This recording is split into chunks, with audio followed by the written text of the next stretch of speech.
Hey guys, this is Yuffie Frick from Rock Antenne. I want to do it again. Sorry.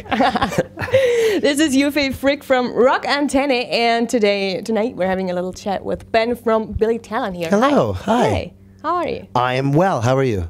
Good. Well, Good. Fine. Good. Good to see you. You're playing tonight in Zenit in Munich. Yeah. Exciting. How do you guys feel right now? Like the whole band, how's the vibe? We're feeling good. I mean, we've been out for, since about May we've been touring. So, we lots of shows. But no, everyone's excited and everyone's really excited for tonight. Yeah. Are you excited for going home for Christmas or something? Yeah, I am. I'm not going to lie. I love Christmas time and it's my birthday. Excuse me. My birthday is on the 16th, so I land on the 14th. So I'll be home for my birthday, home for Christmas. So that'll be nice. Yeah. Okay. And New Year's. Good. How do you feel right now? Like, are you as a band like super connected right now on tour, or is it more like everyone's doing his own thing during the days, or? During the days, it's kind of every man to himself, and then you do sound check, and then you hang out. But yeah, no, I mean you have to take time to yourself, just so you can stay sane.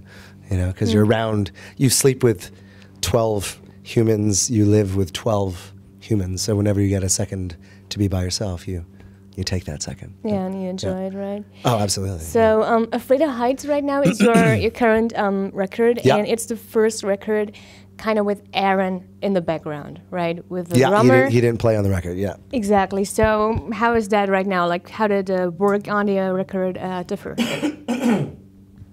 Well, it was a very hard process. Sorry, I just had dinner. I have something in my throat. He's my best friend. He's been in the band for 23 years, the four of us together. So to have him not play was really, really gut-wrenching and sad.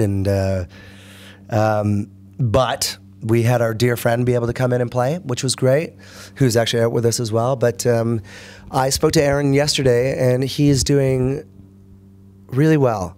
And he's very positive that he's going to come back. He's very optimistic. He's feeling better. He's not quite ready yet to come back, but he's definitely doing everything in his power to come back. So, yeah.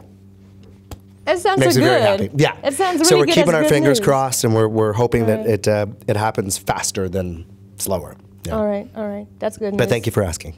Definitely. Yeah. So that kind of answers my question also, like you are keeping contact, right? Or you're FaceTiming or something or Skyping. Yeah, we're either texting or emailing or calling or, almost every couple of days, yeah. But he's doing more like projects in the background for the band. What is there any like concrete like project he's doing? He was doing a lot of filming and stuff like that. We have our friend out who's doing that right now for us as well. But yeah, he's staying really creative, and he's working. He actually bought like a really fancy camera, not as fancy as that, but so he's been working on filming a lot of things and keeping his mind busy, which is good. Yeah, he's a talented fella. Yeah. Sorry, yeah, but it's been a major change, like for the band itself. And do you think it was like an opportunity to grow? Yeah, well, life's not easy all the time, and especially when people get sick or have an illness or a disease, or it really shakes the foundation of who you are and what you're doing, and gives you perspective of how appreciative or how lucky we are to have every day. And to really try your best to make the most of that day, So yeah, it's been a hard thing within the band, but there's no, like I said, there's no game plan in life. Sometimes things happen and you have to just deal with them, and it sucks, and this sucks, but it's just a chapter in our book. But I don't think it's I think it's gonna. Aaron's situation is going to change, and he's going to come back, and it's going to be awesome. Yeah. So, we're all praying, right? Thank you. And so let's go back to the actual record, sure. Afraid of Heights. I don't know. I think when I listened to it in comparison to the former records, there's actually a lot of anger. There's a lot of like you really just like you spit it out, and I can almost feel like a sense of despair or something's going on. It's not like the actual or the average Billy Talent, make it fun, make it loud, make it like maybe party a bit. It's really like a dark energy. How would you describe it? Well, that's interesting that you bring all that up. I think, you know, when we were writing the record, we had a lot of despair and a lot of things happening around us at the time, you know, especially with the whole Aaron situation and then just with the state of the world at the time. And it's unfortunately gotten a lot worse in the year that it's been out. But, you know, yeah, I mean, I think it's, as all of our records, you know, we tend to talk about things that you would talk about with your friends at a bar.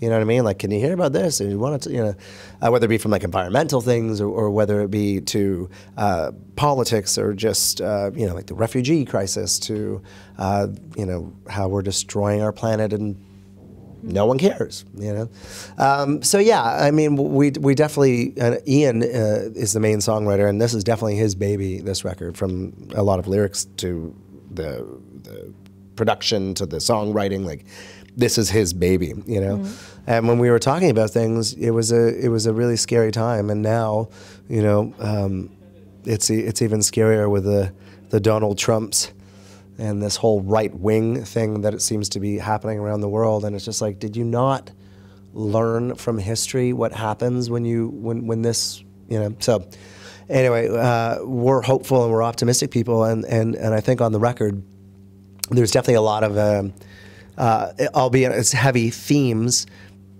it's dark, but there's always hope. And we're very hopeful that good people will rise up, and that like-minded people will, and the future generations will correct all of these horrible wrongdoings that we've done. Because I think like Billy Talent like feels and sounds pretty mature right now. Kinda. Well, we're 40 years old, so yeah, there's that. Yeah. But you just mentioned the lyrics and the songwriting, and you said that Ian is actually like puts a he's everything. Yeah, he's the virtuoso. Yeah. Because I've been wondering actually about the lyrics, right? Because I mean, I wanted to give you like a compliment on the whole melody work, the whole backing vocals thing. Like, you do such an amazing job on this. We work very hard at the singing, and it's fun.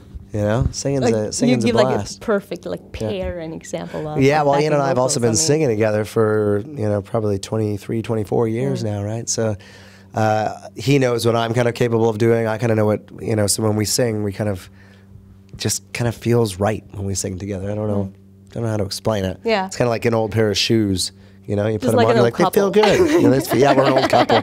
We're an old cranky couple. Yep.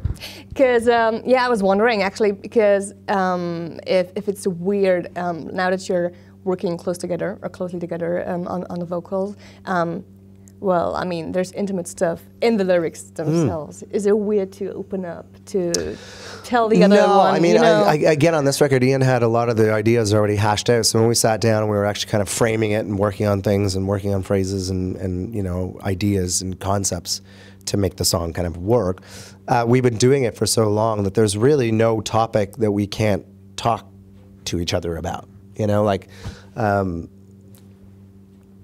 I can, like a song like Devil in a Midnight Mass is written, you know, it's an older song, but that's written about a priest that, you know, molested kids and then was eventually killed, you know. And when we're talking about those type of things, you know, we're never scared to put our necks out, as I say. Like, if there's something that we feel that we want to talk about, we're going to talk about it. You know, so yeah, it is an intimate thing, and it's something that him and I we spend many hours together working on it. But when you're passionate about something, you want it to be the best that it can possibly be, right? So. Yeah. And how do you feel that a song is done and ready to go, get out?